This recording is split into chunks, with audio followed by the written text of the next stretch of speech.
నమస్తే, నేను రోజా. Welcome to special debate. Telangana rising summit 2025 ద్వారా తన విజన్ను ప్రపంచానికి తెలియజెప్పే లక్ష్యంతో ముందుకెళ్లింది రేవంత్ సర్కార్. 2047 నాటికి ఆర్థిక లక్ష్యాలను ఎలా చేరుకోనుందో రోడ్ మ్యాప్ ద్వారా ప్రకటించింది.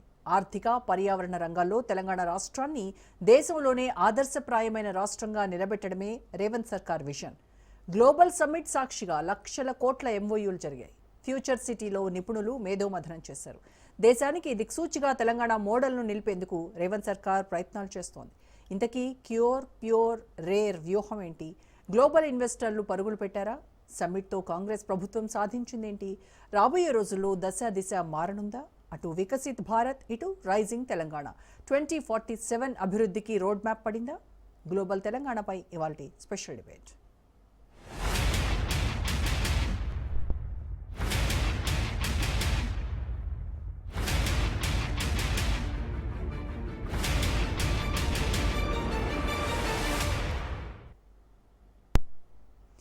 ఉజ్వల భవిత కోసం, ప్రజల భవిష్యత్తు కోసం, భావితరాల కోసం ముందు చూపుతో తెలంగాణ రైజింగ్ 2047 డాక్యుమెంట్ తీసుకొచ్చింది రేవంత్ సర్కార్.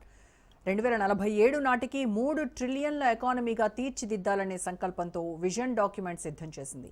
రాష్ట్రంలో అన్ని ప్రాంతాల అభివృద్ధికి క్యూర్, ప్యూర్, రేర్ అనే 3 జోన్ల అభివృద్ధి నమూనాను ప్రస్తావించింది. అన్ని వర్గాలకు సమాన గౌరవం, సమాన అవకాశాలు కల్పించే దిశగా అడుగులు వేసేందుకు రోడ్ మ్యాప్ విడుదల చేసింది. తెలంగాణను ఆదర్శవంతమైన రాష్ట్రంగా నిలబెట్టడం తమ లక్ష్యం అంటోంది కాంగ్రెస్ ప్రభుత్వం.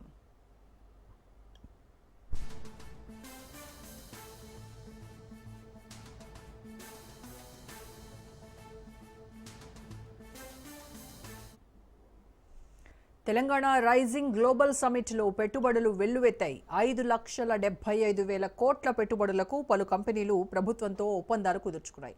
2047 నాటికి జీఎస్డిపి విలువను $3 ట్రిలియన్ చేర్చడమే లక్ష్యంగా అడుగులు వేస్తోంది. అలాగే నికర సున్నా ఉద్గారాల రాష్ట్రంగా తెలంగాణను తీర్చిదిద్దేందుకు ప్రణాళికలు సిద్ధం చేసింది.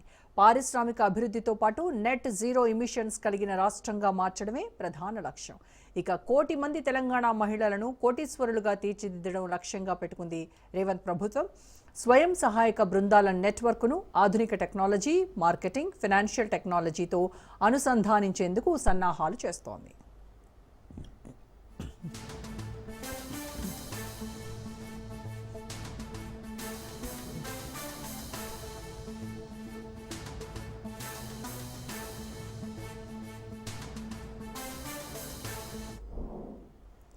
తెలంగాణ అభివృద్ధి కోసం వ్యూహాత్మకంగా రాష్ట్రాన్ని తొలిసారిగా సర్వీసెస్, ప్రాసెసింగ్, అగ్రికల్చర్ పేరిట 3 జోన్లుగా విభజించింది ప్రభుత్వం.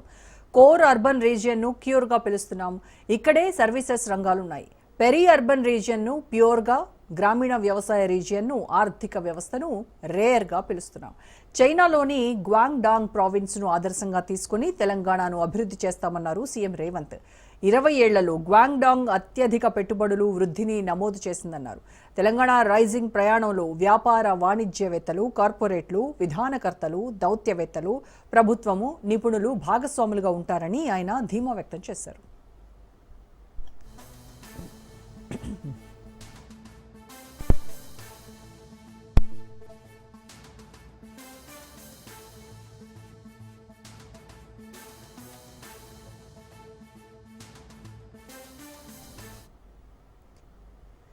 మరోవైపు గ్లోబల్ సమ్మిట్ పై గులాబీ లీడర్లు తమదైన శైలిలో కౌంటర్లు సంధించారు. రియల్ ఎస్టేట్ ఎక్స్పో మాదిరిగా ఉందని ఎద్దేవా చేశారు మాజీ మంత్రి Harish Rao.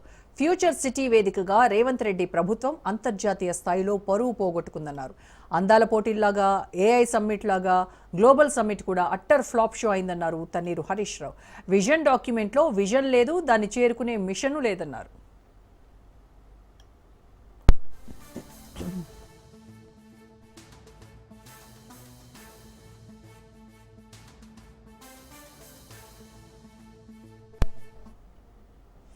Global summit credit పై కాంగ్రెస్, బీఆర్ఎస్ మధ్య మాటల యుద్ధం నడుస్తోంది. కేసీఆర్ ఆనవాళ్లను చెరిపేయాలని రేవంత్ ఎంత ప్రయత్నించినా ఫలితం లేదన్నారు గులాబీ లీడర్లు. కాంగ్రెస్ ఏర్పాటు చేసిన తెలంగాణ రైజింగ్ గ్లోబల్ సమ్మిట్ వేదికపైనే ప్రశంసలు లభించాయన్నారు. అభివృద్ధిలో తెలంగాణ ఒక మోడల్ అంటూ బ్రిటన్ మాజీ ప్రధాని టోనీ బ్లెయిర్ పొగడ్తలు కురిపించారు. 10 ఏళ్లలోనే అద్భుతమైన వృద్ధిని సాధించిందని మాజీ ఆర్బీఐ గవర్నర్ దువ్వూరి సుబ్బారావు కొనియాడారు. ఇదే విషయాన్ని ప్రస్తావిస్తూ ఇరు వర్గాలు ఎవరికి వారు హైలైట్ చేసుకుంటున్నారు.